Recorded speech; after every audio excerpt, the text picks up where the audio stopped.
We're gonna go into this next story, and it's gonna be really bad. So I hope you're all ready for this next story, because we're gonna talk about something that the media's been heavily criticized for. There is the media that people talk about, like with air quotes, and then there's actual news outlets. Local news tends to do a pretty okay job. There's there's still the same issues that affect local outlets, the same as national outlets, but the national outlets have a tendency of being, I don't know, wings of the Democratic Party. I put it that way. You know, public relations wing. The issue is, right now we have liberal media, we have left wing. I don't like calling it liberal media, but that's what it's called, right? That's how people refer to it.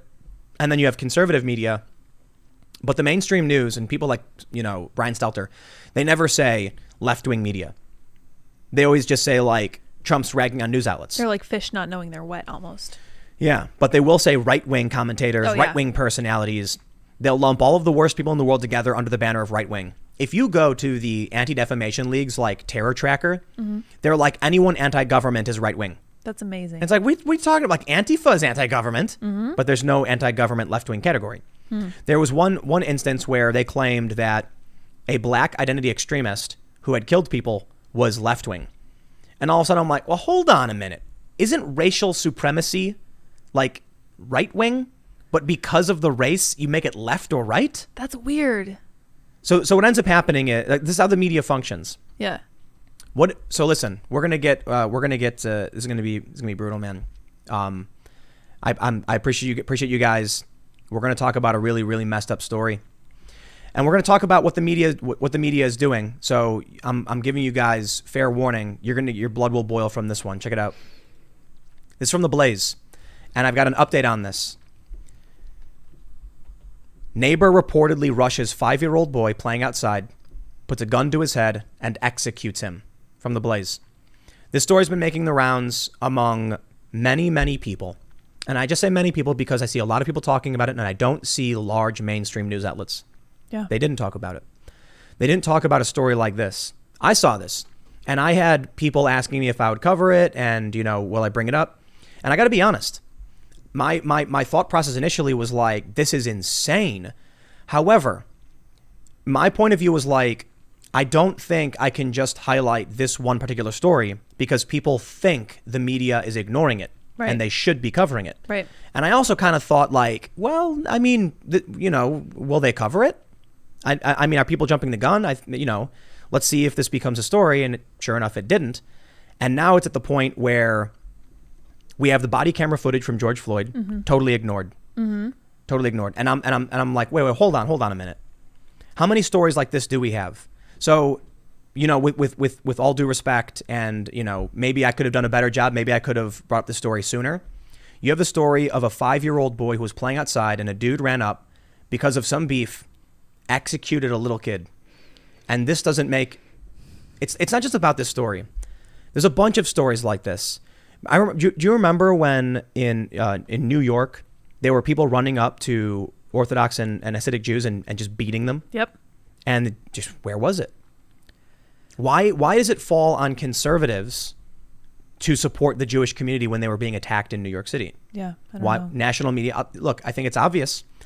The narrative they're pushing, writing Black Lives Matter in the streets without approval, it's intended to help the Democratic Party. Yeah. I mean, it's Bill de Blasio. It is literally Democrats painting these messages. Yeah. And without permission. Right. Yeah. And taxpayer money. The moment someone challenges it, what do we get? Shut it down. Shh. Yep. Well, not Bill de Blasio. He was like, no. He said Black Lives Matter transcends politics. Oh, does it? So what? So does Blue Lives Matter? Yeah. I thought everybody liked cops. How does Blue Lives Matter not transcend politics? Police exist literally everywhere. Yeah. No, it's apparently a political statement to say you support police now, but not Black Lives Matter. I want to read you the story because I want to make sure you all understand. This is from The Blaze. They say a 5-year-old boy is dead after a man in Wilson, North Carolina, reportedly ran up to the child while he was playing in a neighborhood street and fatally shot the child in the head.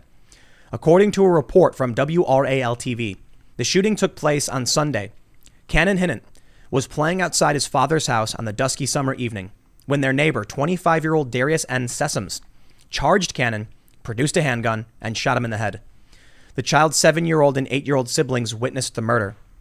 First responders came to the scene and transported the little boy to Wilson Medical Center, where he was pronounced dead. Doris LeBrant, a neighbor, said she witnessed Sessoms running up to Cannon, putting the gun to his head and firing the weapon before fleeing the scene into his own home. She couldn't believe her eyes. Quote, "My first reaction was he's playing with the kids," she recalled. "For a second, I thought, that couldn't happen. People don't run across the street and kill kids." LeBrant said the situation became all too real when she saw the child's father react to the horrific scene. Authorities took Sessoms into custody on Monday night and charged him with first-degree murder. He is being held in the Wilson County Jail without bond. Authorities have not yet determined a motive in the shooting, but insisted that the killing wasn't random, as Sessoms was reportedly friendly with Cannon's father. A GoFundMe page was set up to benefit the family, has raised at least $5,577 at the time of this reporting. I want to stop there too.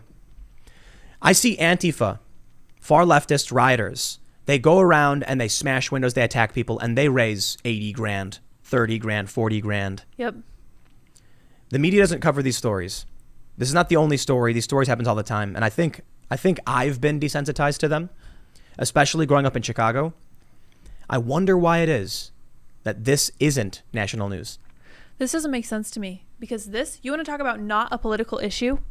This is not a political issue. It is. It shouldn't be. It shouldn't be. It's murder, and it shouldn't be political in any way at all. And I think that they're choosing to make it political by refusing to cover it. It bothers me a lot. Like, that's an issue. We have an update from The Blaze. Hashtag say his name trends after mainstream media's silence on the atrocious killing of 5-year-old Cannon Hinnant. Why is there a media blackout on the execution killing of a 5-year-old boy who was innocently riding his bicycle? I don't agree with the term blackout. You know, I think blackout implies they're all intentionally saying don't run the story. Yeah. I think it's fair if you believe that, like if in your opinion you're like, I don't trust the media and I think they're gonna do that. You know, I personally wouldn't say blackout. I would say they don't care about you. They don't care about this kid. They don't care about these stories. And I think that's worse. That is way worse. I think it's way worse. I think it's one thing to imply that the media is actively seeing this and going, oh no, we better not let anyone know. That implies they know it's bad. And they actually understand the ramifications of a murder like this, and they're worried about what people will think. Like, no, I think they ignore it. They ignore it? You really think they ignore it, or you think they don't even care? That's what I mean. I think they see it and they go like, I think they go, huh? Because they don't even see, like, what I'm trying to say is, a regular person sees a story like this and they share it. They're like, what is this? Right. Why does something like this happen? And why are there other stories like this? There's videos of people being beaten in the street and the media won't talk about it. It's not because I think there's a blackout. That would imply they understand that people are shocked by this. It's that they don't care. It just doesn't faze them at all. They're indifferent. I was always told growing up, the opposite of love is not hate, it's indifference. I think it's right. And that's what this is. Complete and total indifference to the fact that we've had murders going up in this country, violent crime, and we're witnessing in various cities, the district attorneys are straight up saying, we will not prosecute. Yeah. Portland. Yeah. Chicago. So I maybe this is just because I took the moral foundations test and I'm really, really high in caring. I think you're really high. I'm really high. That's going to get clipped out of context. I'm really high in caring, and it baffles me that you could just discard this and just decide not to cover it. Like what could possess you? That's kind of ghoulish to be able to say, I don't think this is important. I don't think this matters. So for those that aren't familiar, there's it's Jonathan Haidt is the moral foundations test.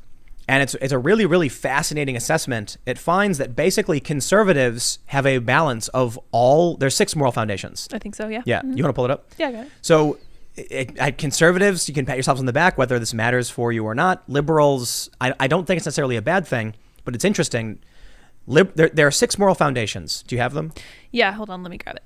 It's like care, fair. Oh, you've got it. Yeah, there you go. Okay. Do they actually list the foundations on here?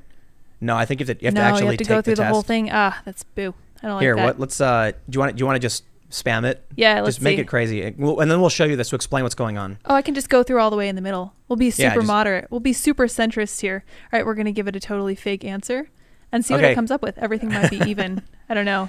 The moral foundations are like care, fairness, loyalty, authority, purity. Which is weird to me. So here we actually have it here. Here are the 6: care, fairness, purity, loyalty, authority, and liberty.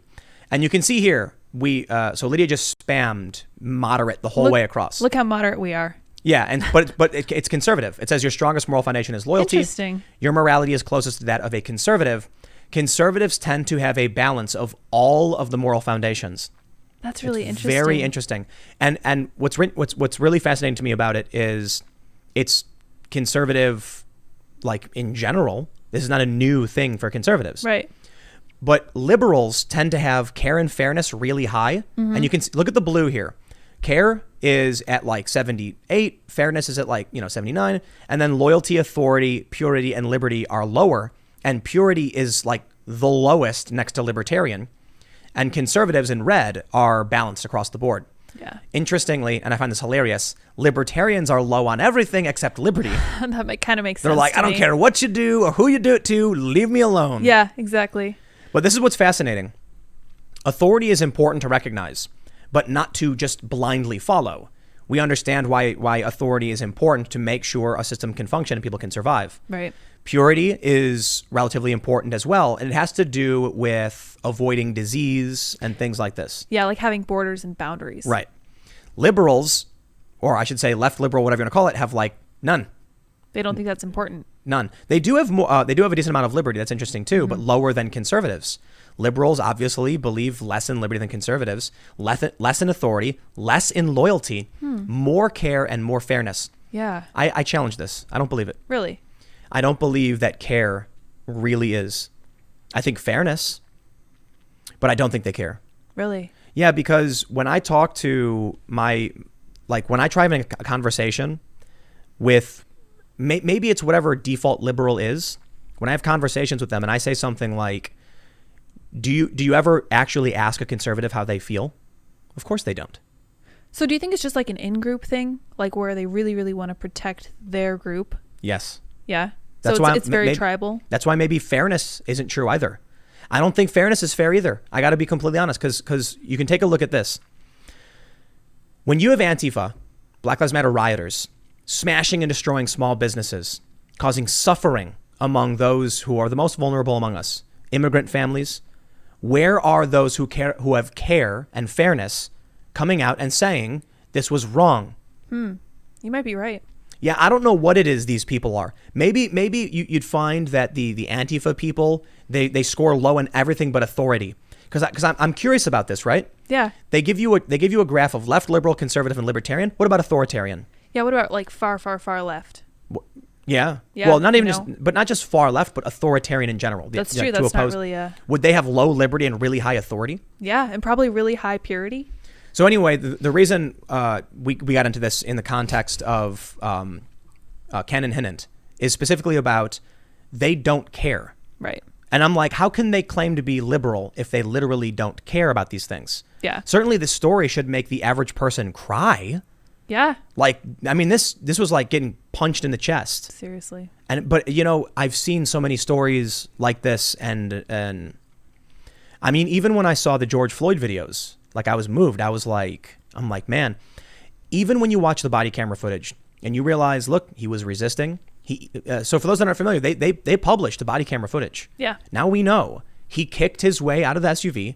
He was saying he was resisting, and he was saying, hold me on the ground several times. Mm-hmm. I'm still upset when I see that video of him saying, I can't breathe, mama, and stuff like that. It pains me, man.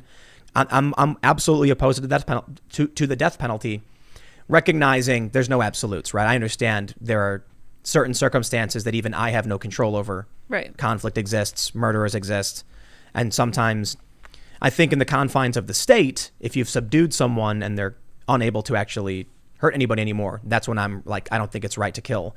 But I understand if I saw this dude walk up to that kid and pull out a gun, that guy'd probably die. Yep. If I had the means, right. You know what I mean? I think most people would agree. It doesn't matter who the person is. You watch them walk up to a kid and draw a gun. If you had the power, if you would snap your fingers and they would die an agonizing death and it would prevent that death, you would do it in defense of others. Yeah, absolutely. And it's unfortunate, but this kid didn't deserve what he got. No, man. This family, the siblings, this poor kid, man. Right in front of his siblings too. And the George Floyd thing is awful. It's sad. That's traumatizing, and I wish that had never happened. But at the same time, George Floyd got a heck of a lot more of a chance at life than this little 5-year-old kid. And I wish that he were getting as much attention and as much of a memory, like a memorial, as George Floyd did. Check out these tweets. Jason Howardin says, Cannon Hinnant, say his name. CNN, NBC, CBS, ABC, 0 results, 0 results, wow. 0 results. Not even a mention? It's crazy. I mean, if CNN ran one article where they're like, hey, this thing happened, and that was it, and there was no big, like, you know, Brian Stelter didn't come on the air and talk about it, I'd be like, they did the story, you know what I mean? They talk about it. Whether or not people in politics care is entirely up to them. It's crazy to me. I think, you know, I was reading this Medium post from a woman named Carrie Smith about how she's a liberal and she's going to vote for Trump. And it's because the left isn't liberal anymore. It's because they're lying. Right. She wrote about how in the 2016 cycle, she was watching videos of Trump supporters being beaten and it made her cry. Yeah, dude. But she still believed it was like Trump was awful and all these things were really bad and these supporters were really bad. And it wasn't until she actually talked to people that she learned these are regular people, thinking, feeling human beings. Right. You know what I mean? But even she had empathy when she saw these videos of Trump supporters being attacked. Yeah, absolutely. What are these people on Twitter that are just pure wads of hate? It's like all the hate. It's like, it reminds me of, you ever see Ghostbusters 2? Mm-mm. No, I'm sorry. Okay, so in Ghostbusters 2, there's pink slime. Uh-huh. And when they're negative, it bubbles and expands. And it's like, you know, it's feeding off negative energy. Oh, okay. That's what Twitter is. It's like, what was the name of the bad guy from Ghostbusters 2? I can't remember his name. Shoot, I don't know. Let me see. You didn't see it. No, I didn't see it. It was the guy in the painting. You don't know, whatever. But if they remade Ghostbusters 2 storyline today with Twitter, it's putrid. Yeah. And I don't even want to know what people are saying about this kid. So we got a tweet here from Kyle Kashev. He says, yesterday, a 5-year-old was riding his bike, playing outside his house with his 2 sisters. His neighbor, with already multiple felony charges, walked up to him and shot him dead at point blank. 5 years old, JFC. Where the H is the media coverage? Say his name. Cassandra Fairbanks says, just so everyone understands, a lone woman calling the police on a stranger threatening her dog in a park is considered national news. The murder of Cannon Hinnant is not. She's got a point. She does. That's a huge point. How many stupid Karen videos do they prop up? Our news media does not serve us. Thanks for checking out this clip from the Timcast IRL podcast. We do the show live Monday through Friday at 8 p.m. If you want to catch the full show, tune in to this channel, subscribe, hit the like button, or check us out on iTunes and Spotify, and we will soon have this podcast up for free on all podcast platforms. Thanks for hanging out, and we'll see you all in the next episode.